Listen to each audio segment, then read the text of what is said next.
Hello and welcome to another episode of the Brandon Ramsey College Basketball Show. We are here live on Monday morning at 9 a.m. It is November 17th. We are now 2 weeks into the college basketball season. And before we get going, as we get some people hopping in here live to today's show, a few housekeeping things. First of all, please make sure you're subscribed to us here at the Brandon Ramsey College Basketball YouTube channel. These shows will continue to come at you every Monday. We'll have all fired up each Wednesday, and then hopefully some sort of a chalk talk or film breakdown sometime throughout the week as well. I know those videos have been doing really well, so I want to continue pumping those out. I enjoy making them. I think everybody enjoys consuming those as well. So will be more of that. But again, make sure you're subscribed to the Brandon Ramsey College Basketball Show here on YouTube. And if you're watching live, please leave the video a like and feel free to hop on into the comments throughout today's show. Anything college basketball related goes, and we will get to it at some point throughout the show. And then also, if you're watching on Twitter, please make sure you are subscribed there as well at B Ramsey KSR. Diving into some of the things that we saw over this past weekend, our little weekend whip around, if you may. I think the first game I want to talk about is kind of probably this weekend and go a little bit in reverse chronological order. We're going to start with Houston and Florida. This was an awesome, awesome game yesterday on Sunday afternoon for those of you like me that don't necessarily need to be locked into the NFL every Sunday. This was an awesome game to watch in the afternoon. Houston held on to beat Auburn 73-72. I thought one of the Cougars, or it was the Cougars' last offensive possession, was kind of a disaster. They just dribbled it around 25 feet from the basket, ended up with a shot clock violation on a bad shot. But then the Houston defense did what the Houston defense does, and they essentially got three stops in the last 15 seconds or so. As Tahad Pettiford continued to put his head down and drive that thing in there. Then they had a deep corner sideline out of bounds that they tried to throw a lob to, and I thought everything really down the stretch was a good no call. When Tahad drives it in there, almost everything kind of looks like a foul because he's a small, explosive guard who's going to end up on the ground a lot. And then I thought late there was some incidental contact as a guy's cutting, but it didn't warrant a foul call, in my opinion. But just an outstanding game. A few different things to break down in this one. First, it's been the season of freshmen so far, as we all know, and I wouldn't say had a new one. Step out because Kingston Flemings is a highly rated prospect coming into this season, but certainly not one of the most talked about nationally. Certainly compared to Darren Peterson or Cameron Boozer, AJ Dibansa, several of those guys that we'll talk about throughout today's show. But Kingston Fleming steps up 22 points, 5 rebounds, 7 assists on Sunday afternoon for the Cougars. He was 8 of 13 from the field. Just excellent. I mean, we all thought, and myself included, that Milo Suzan would be a All-American type player this season for the Cougars, and I don't think that that's necessarily changed. He wasn't outstanding on Sunday, but certainly good enough to help them win. But Kingston Fleming does give them an extra gear. Like this guy can really get to the paint. He's explosive off of the dribble. He's dynamic enough to create separation at all different levels on the floor. And it really gives a Houston offense, I think, kind of a new gear, a new dynamic that they don't necessarily have every season. And when you're talking about at the very margins at the top of the sport where you're trying to get over that one last hurdle to win a national championship, it could be somebody like Kingston Flemings and then the other freshman, Chris Sanak, who was excellent as well. 18 points, 9 rebounds for him in 26 minutes. Stepped out and hit 2 threes. He was 2 of 3 from three. He was 8 of 10 from the floor. Doing that against a team as good as Auburn as a freshman in your fourth college basketball game from those two freshmen. Just a big time performance in what essentially amounted to as a road game for the Cougars on Sunday afternoon. Um, they were ranked number one in the AP poll. Now, I still had Purdue, yeah, as my number one team, and we'll get to the Boilermakers here in just a little bit. But if you were somebody that voted Houston number one, then that I think that you're going to probably continue to have them there, even with as impressive as Purdue was against Alabama. That's why it's why I didn't change from Purdue to Houston after the first week, is because I just don't like these over, especially when teams don't lose. I don't like these overreactions early on as to, oh well, Houston was a little sluggish in their first couple games. Purdue looked good, whatever. Let's start flipping things around because now guess what? Things change the next week. You got to flip it back around. To me, I'm just going to kind of ride it out at least for a few more weeks and see how all of this plays out on the floor. But just incredibly impressive for the Houston freshmen, Kingston Flemings and Chris Sanak, to help get them a win in what amounted to a road game. But then on the Auburn side, Todd Pettiford was not excellent by any means. He turned it over a little bit. He was 5 of 14 from the field, but I still think that with how explosive he is in ball screen situations, the way he can manipulate guys in isolation on the perimeter, how quick he is off of a ball screen, off of a handoff, his ability to get to the paint. When you have Todd Pettiford, and then when you have Keshawn Hall, who I think people forget because he played at UCF, and I'm not sure anybody necessarily cared because they weren't nationally relevant, but he led the Big 12 in scoring last season.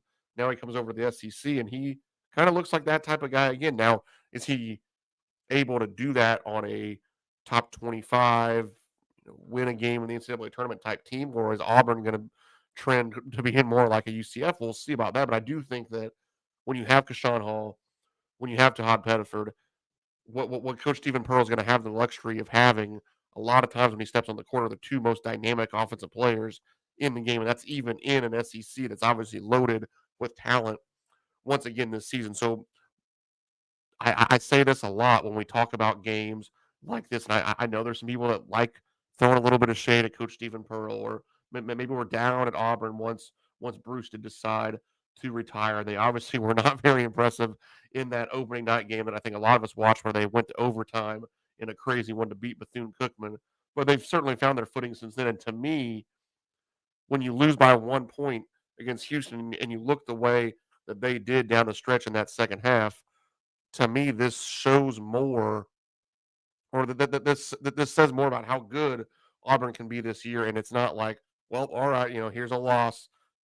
Auburn's not going to be very good this year. I think that showed like, hey, this is a team that's here to stay. This is a legitimate top 25 team in college basketball. This is a legitimate top 5-6 team in the Southeastern Conference that's going to compete with a lot of people. So as impressed as I am with Houston as getting the win, I'm almost equally impressed with Auburn taking a team that I think is one of the very, very best in college basketball down to quite literally the final second of the game. And speaking of another game that went down all of the way to the wire, though it carried a different feel throughout, and that is UConn hanging on to beat BYU on Saturday night, 86-84. This is a game that, with 14:55 to go in the second half, UConn led this game 59-39, and then BYU came almost all of the way back, and a big part of that comeback was the superstar freshman AJ Dibansa, who had 21 of his 25 points in the second half and just completely took over on the offensive end. You had Richie Saunders score 17 points, but was 0 of 7 from 3-point range. That probably kept BYU from winning the game, quite frankly, on Saturday. Rob Wright, he had a big turnover down the stretch, but did score 16 points to go with 4 assists. But those 6 turnovers certainly were costly 6 of 14 for the Cougars at the TD Garden on Saturday. But we all know that is what AJ Dibansa can do. Now, putting it together for a full 40 minutes instead of more so, quote unquote, just in the second half, could have ended up writing a different story in this game. But again, it's kind of like what I said with Auburn. If you came into the game thinking as high as I think most of us all thought about UConn, when BYU comes back in the way that they did, to me, this does just as much to prove that BYU is here to stay. They're a team that can compete at the highest levels of college basketball this season with some real star power. It says as much about than it does about, okay, yes, UConn is once again a national championship contender. I think both of those things can be true, and a 2-point loss in this sort of a setting can still be impressive. I'm not talking about moral victories. I'm not saying that if I'm um, if I'm Coach Kevin Young at BYU today, I'm not going into practice rah rah saying, "Hey, great job, guys, great job, only losing by 2 to UConn," but that's not the job I have to do. To me, in the media, these really close losses to the best of the best teams should be as impressive as earlier in the week, BYU beat Delaware. Well, I don't really care that BYU beat Delaware. That's great, and wins matter. But I think that sometimes these quality losses, from a ranking standpoint, from a resume standpoint, from what we think of them long term, I value those a lot, and I think I value them a lot more than a lot of people. But like, to me, this is one where BYU could move up in the rankings this week, and I wouldn't have a darn issue with it, and certainly Auburn as well with those two performances in losses. But speaking on the UConn side of this, three guys scored 21 points. Silas DeMary has been excellent. The transfer from Georgia this year, a bigger guard that really gives UConn some playmaking. 7 assists to just 1 turnover on Saturday. You get 21 points from Alex Karabin as well, and then 21 also from Terrace Reed. You're certainly not getting what we maybe thought we would get so far from Solo Ball. He's 1 of 5 from three. He's struggled to shoot 8 of 26 this season. That's going to get better as a guy that made 99 threes last year at over 40%. You're going to add Braylon Mullins back to this equation probably sooner rather than later. So you have some other guards that are either going to enter into this lineup or probably get better throughout the season. And it's already a 4-0 UConn team that has certainly looked the part of a championship level contender once again this season. And talking about championship contenders, we go to the defending national champion Florida Gators, who have probably like I they haven't been very impressive so far in 2025. Let's just say it like that, because that's been the case. Obviously, on opening night, they go out and they lose to Auburn, and then they take care of business against North Florida. But they have an ugly 2-point win at home against Florida State, and then they they mostly controlled the game against Miami last night. But you really do have to worry a little bit about the guard play at this point. And going into the season, that's what every single media member, talking head, whatever you want to call it, every single person would have said, "Hey, yes, we respect Coach Todd Golden. We respect the defending national champions. We think they probably have the best front court in college basketball. But is this backcourt going to be good enough?" And it was never about, is it going to be as good as Walter Clayton Jr., Will Richard, Denzel Aberdeen, all these guys. Like, it never needed to be Elijah Martin. Sorry, I couldn't think of the fourth name. It was never supposed. It was never a conversation of, are they going to be as good as those 4 guys? Well, first of all, there was 4 of them, and now you have 2, even if you include um, uh, Urban Glavzar off the bench, who was actually really, really good last night. But even if you give this guy, even if you give these guys 3 guards, it's still not the 4 that you had last year, and certainly not the top end talent that you had on that group either. But I did think, admittedly, probably more than some other people, that when you bring in Xavier Lee and you bring in Boogie Fland, like, could you have asked for a better reload than that? I'm not sure if that would have been realistic to do better than bringing in 2 of the very best guards in the transfer portal. But quite frankly, those guys have not been good enough through 4 games. They combined to shoot 3 of 17 from the field last night against Miami. They were 0 of 10 from 3-point range. I believe they had 6 combined turnovers as well. That is not going to cut it for the Gators this year on the season. Boogie Fland, 2 of 16 from 3-point range. Xavier Lee is 6 of 35 from 3-point range this season. Like, those guys are going to have to start making some shots, and the front court is as good, if not better, than we possibly could have thought. And I think that they're actually fitting together as good or better than we would have imagined too. Because part of it is, yes, I mean, last night you have Thomas Houck come out and shoot 3 of 6 from 3. Alex Condon shoots 2 of 4 from 3. They're kind of the inverse of what you're getting from the guards. Houck now this season, 8 of 22 from 3. That's going to be good enough for him to help space the floor. But all 3 of those guys, when you add in Ruben Chinyelu as well, like a Hangelot, like, those guys can space the floor as passers as well. And I think that's what makes that front court so malleable in terms of what you can do at different positions, and then just so tough on a night in, night out basis. Alex Condon led the way in this one, 19 points, 7 rebounds, 17 points, 8 rebounds for Thomas Houck. Ruben Shanleyu, 16 points, 12 rebounds for him, just 9 minutes off the bench for Hangladen. But that front court is just absolutely dynamite, just as we knew before they ever played a game. And now it's still true, probably even more true than it was before. The storyline through 2 weeks is that backcourt good enough for the Gators? And quite frankly, right now, it just hasn't been, even though they sit here at 3-1 on the season. Speaking of backcourts that certainly are good enough, go to West Lafayette. The Purdue Boilermakers now 4-0. Obviously, they had the just uber impressive win on Thursday night over Alabama. It's probably the most fun basketball game I've watched through 2 weeks this year, and that could continue to be true going forward for a while, as that game was out of this world, with Purdue winning in Tuscaloosa 87-70. Braden Smith at 29, 7-4 in that game. Trey Kaufman-Renn 19-15, which he then turned around and had he finished with 17 points, 15 rebounds on Sunday evening, 16 points, 10 assists for Braden Smith. He's right now on pace. He needs to average like 8.9 assists over the next 34 games, or 32 games, excuse me, if they play that many, to catch Coach Dan Hurley, or Bobby Hurley, excuse me, in his record for most assists in a career.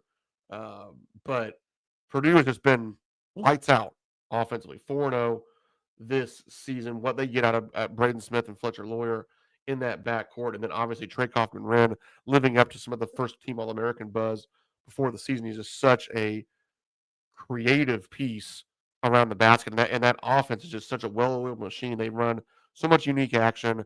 Coach PJ Thompson does a great job calling the plays from the sideline, seemingly every time down the court. But then the transfer and the international signing were outstanding on Sunday as well. Oscar Clough gets 14 points, 14 rebounds in this one, and then off the bench, Omer Mayer, 14 points, 4 rebounds, 6 assists. I said it on Twitter last night again. Go follow at BRamseyKSR. When Mayer's going to be able to replicate the Braden Smith playmaking when he comes into the game, then it feels like this Purdue team is just so hard to beat, because obviously you deal with one of the best playmakers of a generation in Braden Smith. Then you bring in a guy who has a lot of the playmaking, but is also 6'4" now with some strength. He helps them defensively.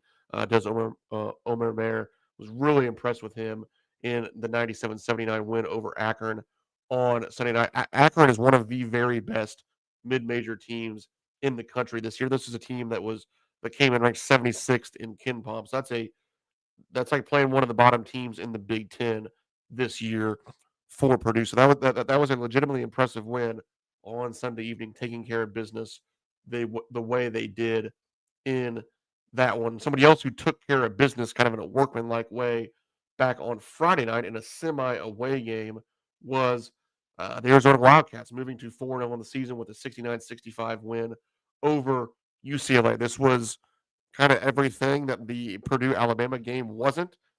Not very pretty in this one, really, from either team. UCLA was below 40% from 2-point range in this one. Donovan Dent being a big part of that inefficiency, is 5 of 16 from the field, though he did have 8 assists. But Del Rosso came off the bench and scored 20 points for Arizona in this one. But this is one where the freshmen kind of looked like freshmen. Braden Burry's 5 points on 1 of 9 shooting. Koa Pete just 7 points in this one. Turned it over 6 times for the Wildcats, but Arizona did find a way to win the game, and that's what it's all about. Not just right now, but certainly as the season goes on. And Arizona, with what they did on opening night against Florida, the way they've looked since then, they've certainly been one of my most impressive teams in college basketball this season. And to go essentially on the road and find a way to beat a UCLA team without playing well, that was just another notch in their cap. And they're going to turn around on Wednesday and play at UConn. games against Auburn and Alabama coming up soon for the Wildcats as well. So Coach Tommy Lloyd certainly is going to be testing his group throughout the non-conference schedule going into Big 12 play. So there'll be certainly more checkpoints along the way for this Arizona team, but just in terms of resume right now through 2 weeks, they probably have the best resume in college basketball, which brings me to our final point. And then again, I'll get to Eddie Congress. I see your question in there. I'll touch on that as I get into that topic here. And if anybody else has a question, please feel free to jump on into the comments. And again, leave this video a like and subscribe to us here at the Brandon Ramsey College Basketball Show. But I want to pull up my tweet from late last night. Let's see where. Yeah, these are the 5 most impressive teams that I've seen through the first 2 weeks of the college basketball season. Again, not necessarily the best, but have impressed me the most on the floor. And I mentioned Alabama, Arizona, Duke, Louisville, and Purdue with an honorable mention list of Gonzaga, Illinois, and UConn. Obviously, Alabama is the only one of those 4 teams that has taken a loss.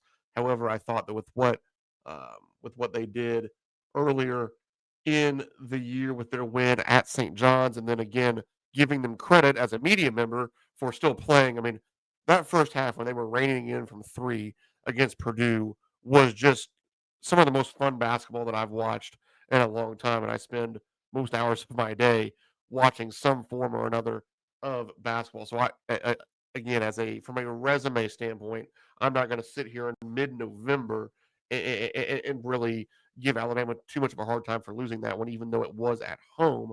But I do include them again along with Duke, Arizona, Louisville, and Purdue with the most impressive teams of the season. But I think Gonzaga, they were a team where a lot of times going into seasons, I'm probably down on Gonzaga more because I feel like we've seen this dog and pony show before. They're gonna have a really shiny record, and then as things get serious, it's not gonna translate to Final Fours and national championships very often. So I usually kind of keep them at arm's length. But I remember sitting down like it was just a few days before the season, like really diving. Like I like this roster a lot. They've been excellent. Graham Eke's looked like I believe I voted him second team All American in the preseason. Feeling pretty good about that pick right now. Obviously, Duke and Louisville have been excellent so far. Then we've talked about Purdue quite a bit here. Illinois is coming off of a big win. UConn continues to take care of business as well, even while they get healthy. As a team, Eddie Congress says the best teams I've seen so far are Louisville, obviously coming off the big win against Kentucky, Illinois, and UConn. Next tier, Duke, Houston, Purdue, Arizona. Then you have tennis teams that are really good: Kentucky, BYU, Florida, Arkansas, Gonzaga, UCLA, UNC, etc. Yeah, I mean it's hard. I mean the first handful of teams there that you mentioned certainly were within that conversation that I was having as well. So I would certainly agree.